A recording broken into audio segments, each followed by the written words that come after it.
오늘 우리가 살필 본문은 계속해서 산상수훈의 말씀입니다.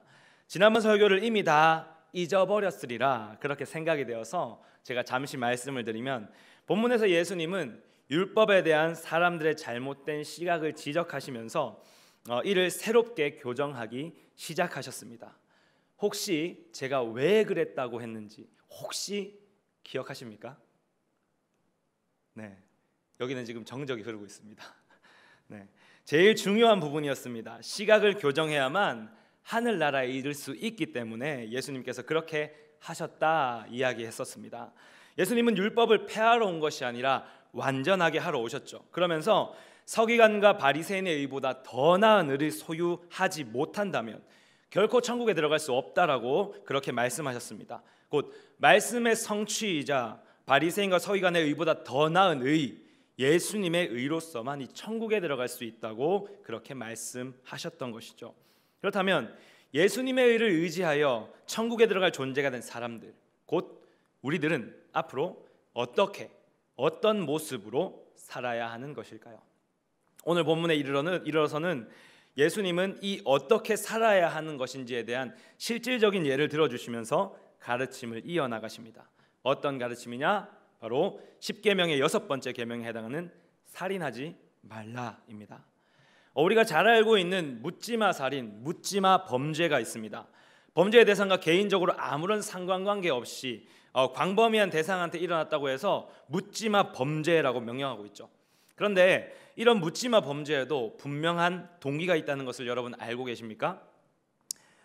상관관계가 없어서 동기가 없다고 생각할 수 있지만 그 속내를 자세히 살펴보면 사회 전반에 대한 증오심, 편견 등의 이유로 이런 범죄가 일어난다는 것입니다.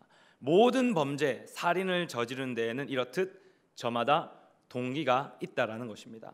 우리가 뉴스 기사를 통해 접하는 사건들을 보면 원한이나 치정 등의 이유로 범죄가 발생했음을 보여주고 있죠. 돈을 빌렸는데 돈을 갚지 않는다거나, 애인이 헤어졌다고 했다거나, 남편이나 아내가 바람을 피웠다거나 하는 등의 이유로 이러한 사건들이 발생한다는 것입니다. 그렇다면 화를 내는 것, 분노하는 것도 한번 생각해 봅시다. 분노에도 분명한 동기가 존재할 것입니다. 쟤 왜 화내지라고 생각이 들 그런 상황이 있더라도 반드시 그 사람에게는 화를 내는 이유가 있다라는 것이죠. 여러분은 어떨 때 화가 나십니까? 우리가 분노하는 이유들 무엇 때문입니까?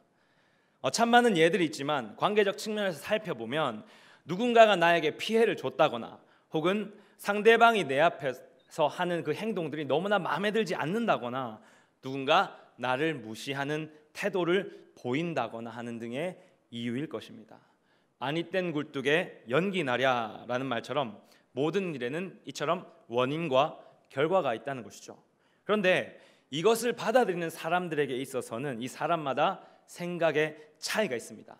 아무리 그렇다고 해도 살인은 절대 하면 안 돼. 어떻게 사람을 죽일 수 있어? 어떻게 살인을 해? 그렇게 이야기하면서도 화는 낼 수도 있지. 그렇게 생각한다는 것입니다. 살인에 대한 생각과 분노에 대한 생각에 있어서 이런 차이가 나는 이유가 무엇일까요? 여러분, 살인이 정당화될 수 있습니까? 인류 역사에 있어서 살인은 결코 정당화될 수 없었습니다. 누가 보더라도 사람의 생명을 해치는 행위는 잘못되었기 때문입니다. 성경에도 역시 그렇게 말씀하고 있습니다. 레위기에서 사람을 쳐 죽인 자는 반드시 죽일 것이요 라고 말씀하고 있죠. 그러면서 살인자를 심판하라고 이렇게 말하고 있다는 것입니다. 그럼 화가 나서 화를 내는 것, 이 분노하는 것, 이것은 어떨까요? 정당화될 수 있을까요? 없을까요? 아마 지금 이 말을 듣고 있는 여러분들은 화가 나는 거야, 뭐 누구나 나는 거니까 할 수 있는 것 아니야? 라고 생각할 수도 있습니다. 저 역시도 물론 마찬가지입니다. 화야 뭐 낼 수도 있지. 살다 보면 당연히 화낼 수 있는 거 아닙니까? 뭐 화내는 게 그렇게 잘못이겠습니까? 이렇듯 살인과 분노에 대한 사람들의 생각에는 분명한 차이가 있습니다. 그런데 오늘 예수님은 우리에게 이것이 잘못되었다라고 이야기하고 있습니다. 화를 내어서는 안 된다, 분노해서도 안 된다, 그렇게 이야기하고 있다는 것입니다. 우리 말씀을 다시 한번 더 읽어볼까요? 마태복음 5장 21절과 22절입니다. 시작. 옛사람에게 말한 바 살인하지 말라, 누구든지 살인하면 심판을 받게 되리라 하였다는 것을 너희가 들었으나 나는 너희에게 이르노니 형제에게 노하는 자마다 심판을 받게 되고 형제를 대하여 나가라 하는 자는 공회에 잡혀가게 되고 미련한 놈이라 하는 자는 지옥불에 들어가게 되리라. 아멘. 예수님은 지금 과거에는 살인하지 말라, 살인하면 심판을 받게 될 것이다라고 들었지만 이제 내가 말하는데 형제에게 노하는 자마다 심판을 받게 될 것이다, 그렇게 말씀하고 있습니다. 분노하지 말라고, 그러면 심판을 받게 될 것이라고 이야기하고 있다는 것입니다. 예수님은 대체 왜 화를 내면 안 된다고 말씀하시는 걸까요? 화는 낼 수도 있지. 요즘은 사실 할 말을 못하는 것을 오히려 바보라고 여기는 그런 시대이지 않습니까? 화내는 것은 이미 일상의 한 부분이고 감정의 한 부분인 것 같은데 왜 예수님은 이렇게나 강력하게 그렇게 말씀하시는 걸까요? 그리고 살인과 분노를 생각해 보면 엄연히 급이 다르지 않습니까? 급이 다른 것 같은데 분노하는 것까지 왜 심판을 받는다, 그렇게 이야기하고 있는 것일까요? 오늘 함께 말씀을 통해 이러한 것들에 대해 살펴보길 소망합니다. 예수님께서 분노하지 말라 그렇게 말씀하신 이유, 그 첫 번째는 분노는 살인을 부르기 때문입니다. 예수님은 본문에서 살인하면 심판을 받는다는 내용과 형제에 대하여 노하면 심판을 받는다는 내용을 함께 두고 있습니다. 그러면서 노하는 것을 살인하는 것과 같은 수준의 죄로 여기면서 말씀하고 있다는 것입니다. 또 이어서 이야기하시죠. 형제에 대하여 노하지 말라, 노하는 자마다 심판을 받게 되고 형제에 대하여 나가라 하는 자는 공회에 잡혀갈 것이고 미련한 놈이라 하는 자는 지옥불에 들어가게 될 것이다 라고 말씀하시면서 마음의 분노로 인한 그 어떤 작은 행동조차도 심판을 받게 될 것임을 말씀하고 있다는 것입니다. 여기서 나가라는 말과 미련한 놈이라는 말은 빈 깡통, 멍청이라는 뜻입니다. 속된 말로 우리가 하는 말이 있죠. 골빈 놈, 그리고 멍청한 놈이라는 말입니다. 들으면 여러분 기분이 어떻습니까? 굉장히 기분이 나쁜 그런 말입니다. 근데 신기한 건 유대 사회 속에서 이러한 말은 굉장히 일상적이었던 말이었습니다. 가정에서 흔히 가족들한테 쓰는 말이라고 할 정도로 굉장히 흔한 말이었다는 것이죠. 이런 말을 한다고 해서 경찰서에 잡혀가는 일은 결코 없었다라는 것입니다. 그런데 왜 이것을 쓰는 자는 공회에 잡혀간다, 지옥불에 들어간다, 이렇게까지 이야기하시는 걸까요? 우리는 이 답을 분노했을 때 일어나는 일반적 사건을 통해 찾을 수 있습니다. 바로 처음엔 가벼운 분노로 시작했을지라도 쌓이면 살인과 같은 범죄를 저지른다라는 것입니다. 이것은 2019년도 대한민국 범죄 통계를 살펴봐도 분명히 드러나는 부분입니다. 여러 가지 항목이 있지만 정해진 항목들이 있는 것만 살펴봐도 분명히 살인 사건 발생 횟수 중 가장 높은 발생 횟수를 차지했던 것은 우발적 살인이었습니다.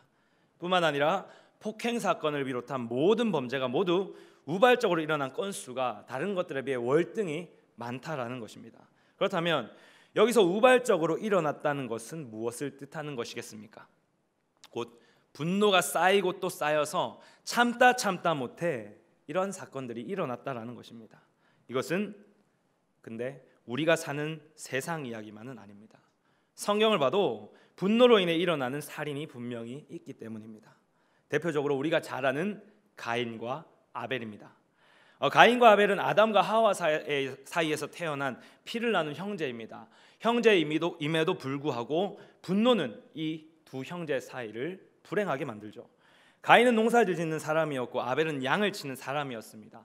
두 사람이 함께 땅의 소산과 양의 첫 새끼를 하나님께 드렸죠. 하지만 이상하게도 하나님은 가인의 제물은 받지 않으셨습니다. 히브리서는 그 이유를 믿음이 있고 없고의 차이로 설명하고 있죠. 쉽게 말해서 가인은 믿음이 없으므로 하나님을 하나님이라 인정치 않으므로 하나님께 제사했기 때문에 하나님 가인과 그의 제물은 받지 않으셨던 것입니다. 다 아시는 내용이죠. 그런데 여기에서 우리가 조금 더 생각해 보아야 할 부분이 있습니다. 가인은 이 사실을 받아들이고 분하게 여겼다는 것이죠. 이 분노, 그것은 누구를 향한 분함이었을까요? 바로 하나님이었습니다. 자신이 먼저 하나님을 무시하는 행동을 해놓고서는 하나님께서 자신을 무시했다고 그렇게 생각하여 분노했다는 것입니다. 이것이 결국 어디로 이어집니까? 인류 최초의 살인자라는 이름을 얻게 된 끔찍한 범죄로 이어지게 된다는 것이죠. 또 누가 있습니까? 창세기에서 가인 말고 여러분 또 생각나는 사람 있습니까? 이러한 비슷한 일을 저지른 사람? 창세기 4장 23절에 나오는 가인의 후손 라멕입니다. 함께 읽어봅시다. 시작. 라멕의 아내들에게 이르되 아다와 실라여 내 목소리를 들으라. 라멕의 아내들이여 내 말을 들으라. 나의 상처로 말미암아 내가 사람을 죽였고 나의 상함으로 말미암아 소년을 죽였도다. 이 부분은 라멕의 칼의 노래라고도 불리는 부분입니다. 라멕은 자신의 두 아내에게 자랑하듯이 이야기를 하고 있죠. 어린 소년이 자신에게 상처를 입혔는데 이에 대한 보복으로 그 소년을 죽였다라고 말이죠. 이렇듯 라멕 역시도 분노에 대한 보복으로 살인을 저질렀습니다. 그러면서 뒤에 이어지는 말은 더 어이가 없습니다. 가인을 위하여는 벌이 7배일진데 라멕을 위하여는 벌이 77배일지로다. 하나님은 범죄한 가인의 생명을 보호하고자 그를 죽이는 자는 벌을 7배나 받을 것이라고 그렇게 말씀해 주셨습니다. 그런데 라멕은 하나님이 이렇게 얘기해 주신 것이 아니라 자기 스스로 자신을 죽인 자는 벌이 77배일 것이다 라고 그렇게 선포하고 있다는 것입니다. 마리아 방구야 라는 말이 절로 나오는 대목인 것 같습니다. 도대체 얼마나 자신만만하면 이렇게까지 이야기할 수 있을지 궁금하기까지 한 대목입니다. 근데 이런 현상이 구약뿐만 아니라 신약에서도 역시 나타납니다. 바로 십자가 사건이죠.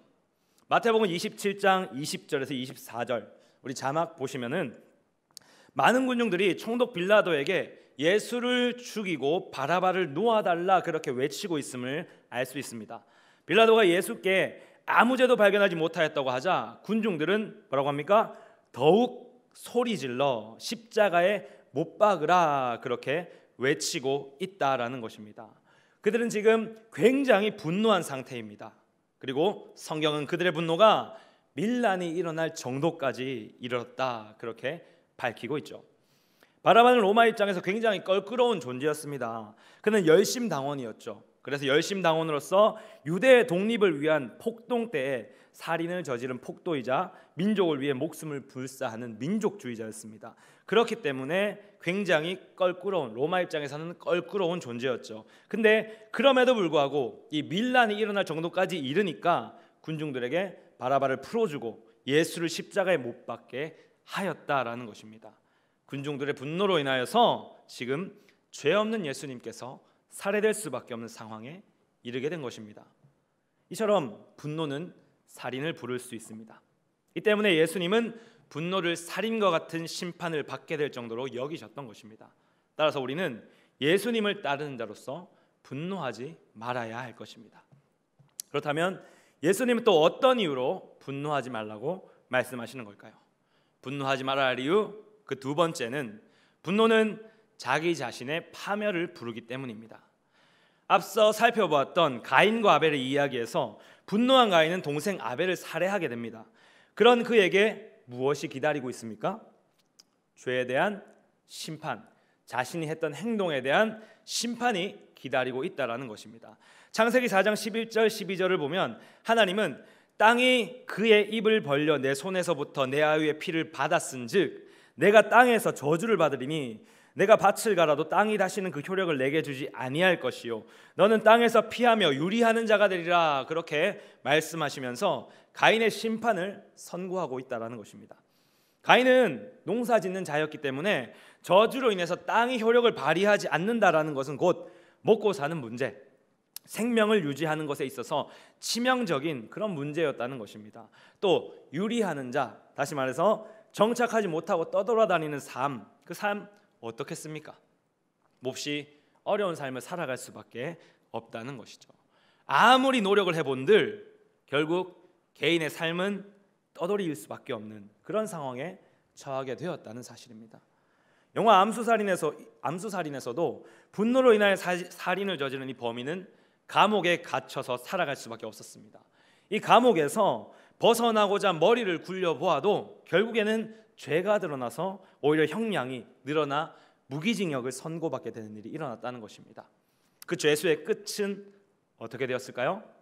영화를 보신 분들은 잘 아시겠지만 영화의 결말에서는 결국 그가 자살했다라고 이야기하고 있습니다. 이렇듯 분노는 개인의 파멸을 부르고 있습니다. 오늘 본문 역시도 이것에 대해서 심판이라는 메시지로 언급하고 있는데요. 노하면 심판을 받는다. 이 심판의 종류를 본문은 두 가지로 설명하고 있습니다. 첫 번째는 공회에 잡혀가게 된다라는 것과 두 번째는 지옥불에 들어가게 된다라고 말이죠. 이것은 각각의 땅에서의 육신의 심판과 종말에 있을 최후 심판, 이 하늘의 심판을 나타내는 것입니다. 심판이라는 것은 사람의 특정 행위에 대해 판단을 받게 되는 것을 말합니다. 이 땅에서의 법정에서도 판결을 받게 되면 그 판결대로 살아갈 수밖에 없듯이 하늘 법정에서도 하나님의 판단을 받은 사람은 그 판결대로 살아갈 수밖에 없습니다. 그렇다면 이 판결에 있어서 유죄 판결이 나게 된다면 그것은 곧 무엇을 말하는 것입니까? 땅에서도 인생이 망가지게 될 뿐더러 하늘에서는 곧 지옥불에 들어가 영원히 고통받을 수밖에 없는 그런 개인의 파멸을 이야기하고 있다라는 것입니다. 26절의 말씀을 보면 이런 이야기가 있습니다. 진실로 내게 이르노니 내가 한 푼이라도 남김없이 다 갚기 전에는 결코 거기서 나오지 못하리라. 여기서 한 푼이라도 남김없이 다 갚기 전에는 결코 거기서 나오지 못한다. 이 말은 죄값을 다 치르기 전에는 무언가 항변할 여지조차 주지 않는다. 그런 말과 같습니다. 이것이 이 땅이 아니라 마지막 종말의 때라고 한번 생각해 보시겠습니까? 최후 심판에 있어서 유죄 판결을 받게 될 때에 그 이후에는 항변할 여지조차 주어지지 않고 계속된 고통을 당할 수밖에 없다라는 것을 말씀하고 있다는 것입니다. 이처럼 예수님은 심판에 대하여 분명히 말씀하시면서 분노가 개인의 파멸을 맞이하게 될 것을 분명히 언급하고 있다라는 사실입니다. 그렇다면 분노 정도야 할 수 있지라면서 이런 생각을 하면서 살아왔던 우리는 앞으로 어떻게 해야 하는 것일까요? 어떻게 살아야 하는 것일까요? 마지막으로 따라해 봅시다. 즉시 화해하는 것이 중요하다. 예수님은 우리에게 즉시 화해할 것을 말씀하고 있습니다. 함께 23절부터 25절까지의 말씀을 읽어보면 좋겠습니다. 읽어봅니다. 시작. 그러므로 예물을 제단에 드리려다가 거기서 내 형제에게 원망들을 만한 일이 있는 것이 생각나거든 예물을 제단 앞에 두고 먼저 가서 형제와 화목하고 그 후에 와서 예물을 드리라.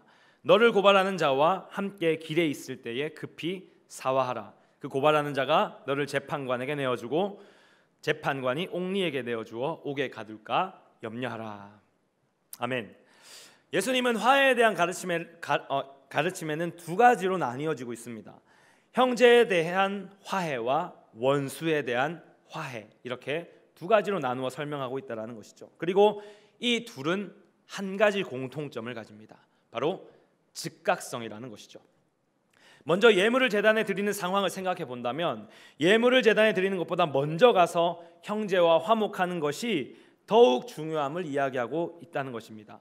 시대 배경을 살펴보면 지금 시대와는 좀 차원이 다른 미션과도 같은 것이 바로 이 말씀인 것 같습니다.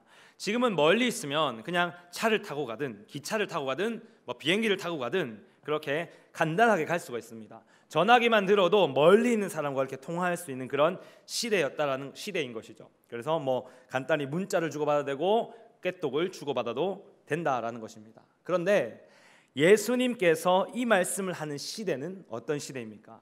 이런 것들이 전혀 없는 그런 시대였습니다. 할 수 없었던 시대입니다. 당시 제단은 예루살렘 성전에 있었습니다. 그리고 지금 예수님께서 이 산상수훈의 말씀을 전하시는 장소는 갈릴리죠. 갈릴리에서 예루살렘 성전까지는 가는 데만 일주일이라는 시간이 소요될 만큼 먼 거리였습니다. 그런데도 예수님은 지금 예물을 드리러 왔다가 형제에게 원망될 만한 일, 뭔가 문제가 있다는 것 생각이 든다면 그것보다 먼저 가서 화목한 후에 와서 예물을 드리라, 그렇게 말씀하고 있다는 것이죠.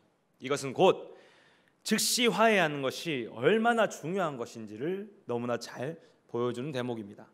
만약 가인이 아벨을 죽이는 범죄를 저지르기 전에 먼저 하나님 앞에 회개하고 다시 그분께 제단을 쌓았다면 결말은 어떻게 되었을까요? 어떻게 바뀌었겠습니까? 친동생을 죽이는 그런 일 따위는 일어나지 않고 계속 하나님과 함께 정말 가족이 기쁨을 누리면서 살아갈 수 있었을 것입니다. 또 가족이 아니라 원수와도 이것은 마찬가지입니다. 가까운 사람보다 더하다는 이 가족을 우리가 왼수, 어우저 왼수 이렇게 부르기도 하죠. 그 왼수 덩어리 말고 진짜 원수, 그 원수와의 상황을 이야기하고 있습니다. 말씀에 고발하는 자와 함께 길을 가고 있다, 길에 있다, 이 말은 곧 법정으로 가는 길을 이야기하는 것입니다.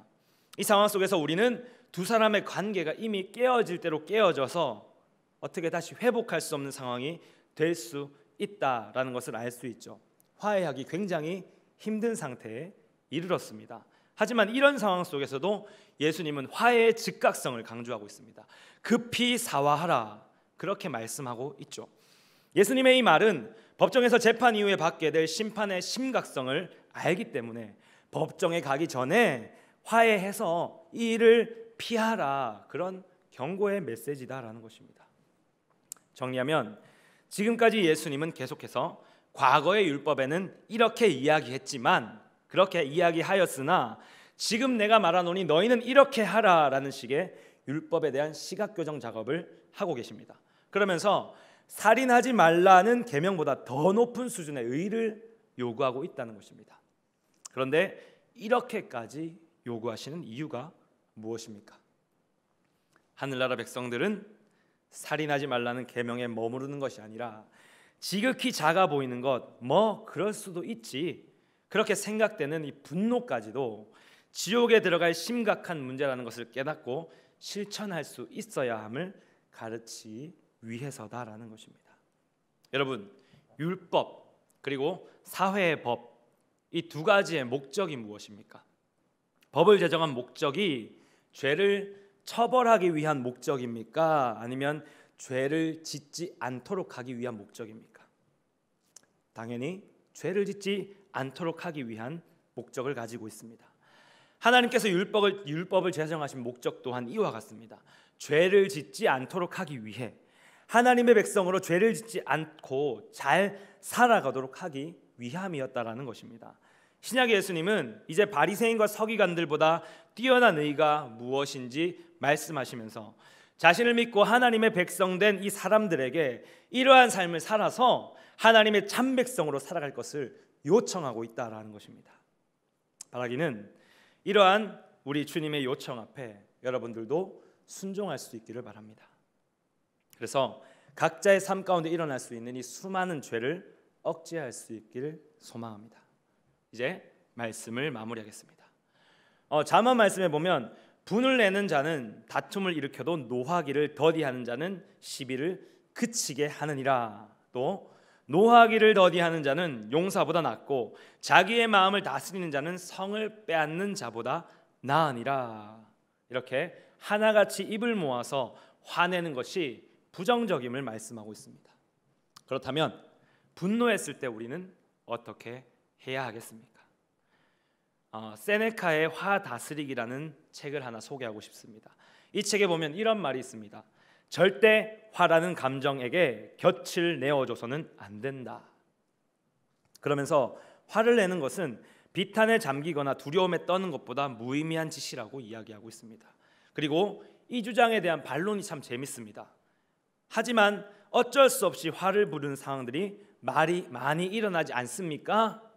이런 질문을 했다라는 것이죠. 그리고 바로 이 질문에 대한 세네카의 답변은 오늘날을 살아가는 우리가 나타내야 할 삶의 바른 자세를 보여주는 것 같습니다. 제가 한번 읽어드릴게요. 그렇다.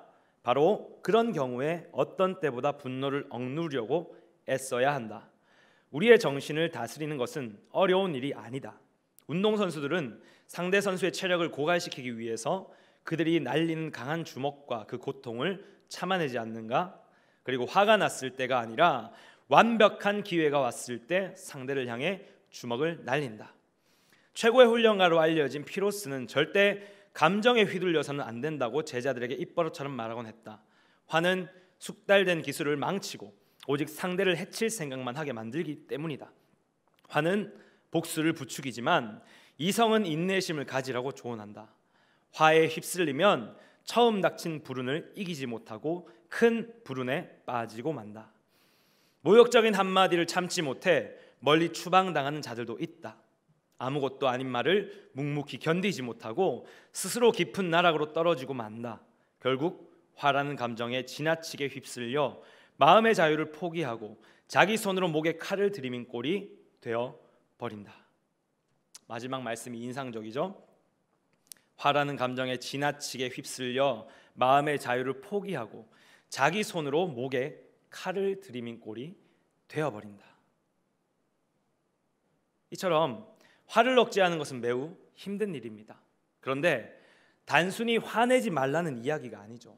예수님도 화를 내셨습니다. 바리새인들에게 독사의 자식들아, 독사의 새끼들아 라고 말씀하셨습니다. 하지만 십자가를 앞두고 있는 그런 상황 속에서 베드로에게 칼을 집어넣으라 그렇게 말씀하시면서 귀가 잘린 이 말고의 귀를 고쳐주셨습니다. 그대로 자신을 따라온 사람들, 자신을 잡으러 나아온 사람들을 따라가셨다라는 것입니다. 화를 내면 안 된다라는 이야기가 아니라 불의한 일엔 옳은 목소리를 내되 삶에서는 감정을 잘 조절하여서 죄 가운데 빠져서는 안 된다라는 것입니다. 후에 일어날 그 처참함을 기억하면서 화를 억제하기 위해 부단히 노력할 수 있기를 바랍니다. 분노의 계지를 쌓아가는 것이 아니라 분노를 이겨내는 방법을 훈련하면서 하나님 나라의 백성된 삶을 유지할 수 있도록 우리 함께 노력합시다. 끝으로 2020년의 마지막 주일 한 해를 돌아보면서 혹시 나로 인해 마음이 상한 자들이 있다면 돌아가 화해하시길 바랍니다. 또 2021년을 바라보면서 마음을 잘 다스려서 더욱 성숙한 성품을 가지는 그런 그리스도인 되시길 간절히 소망합니다. 그래서 새해에는 이 예수님의 참된 제자로 한 걸음 더 나아가 기쁨 가득한 그런 주님의 종들, 그런 삶들 다 되시길 주님의 이름으로 다시 한번 축원합니다.